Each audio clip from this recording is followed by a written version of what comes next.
నాకు 2 అక్కలు, 2 చెల్లెళ్ళు, 2 తమ్ముళ్ళు. ఓన్ సిస్టర్స్ కాదండి. మా నాన్న వాళ్ళు 3 అన్నదమ్ములు అనమాట. వాళ్ళకు పుట్టిన పిల్లలు 7.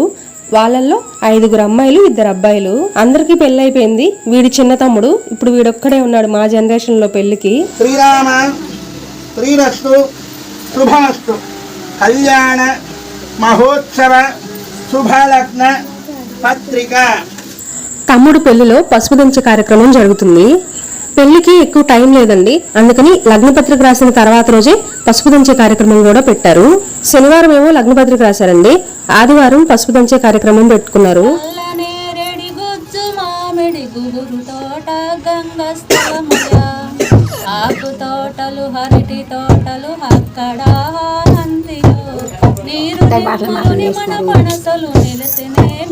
ఎక్కువ టైం లేకపోయేసరికి పెళ్లి పనులు అయితే ఫాస్ట్ గా అయిపోతున్నాయండి. ఈ వీడియో నచ్చితే లైక్ చేయండి. మళ్ళీ కలుస్తా.